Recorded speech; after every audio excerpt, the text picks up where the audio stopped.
নীলবাগান রাজ্যিক পশু চিকিৎসালয়ের ডক্টরের বিরুদ্ধে উঠিছে টকা লোৱাৰ অভিযোগ।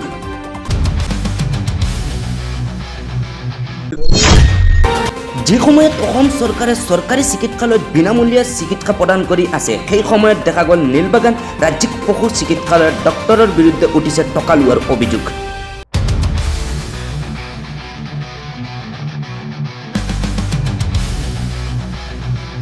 যোৱা ৰাতি আব্দুৰ ৰহমান নামৰ মানুহজনে নিজৰ অসুস্থ গৰুৰ ঔষধ আনিবলৈ আহিছিল নীলবাগান পশু চিকিৎসালয়ত, কিন্তু ডক্টৰে আব্দুৰ ৰহমানৰ পৰা 100 টকাৰ বিনিময়ত দিলে চৰকাৰী বিনামূলীয়া ঔষধ।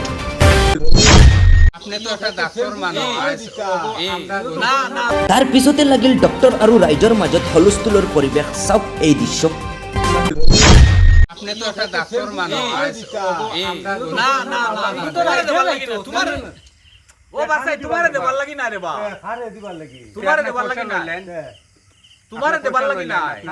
আমি আমারে দিছে কোম্পানি, আমি ব্যবহার করা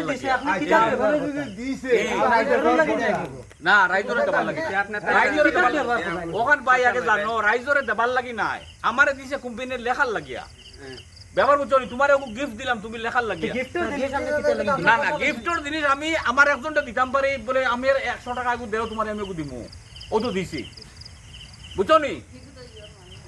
এগুলো তোমার তো কোনো কোম্পানির মাল নাই যে তোমারে গভর্নমেন্টের মাল নাই বলে আমি তোমার ইও দিছি, এই গভর্নমেন্ট মাল তুমি আমার কাছে বেশি লইছো, ইলা তো কোনটা নাই।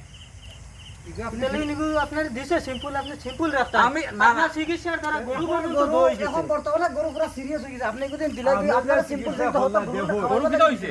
গরুরে তুলা মারি না লাগে, তুলা মারি না লাগে কি করা গরু দি হইছে? আমি তো মানে পাউডার প্যাকেট দিছি, আমি ইনজেকশন মারছি। কোন দিন? এটা তো 1 মাস 2 মাস আগে ইনজেকশন হসপিটালে মারা গেছে। 2 মাস আগে থেকে 2 মাস হয়েছে।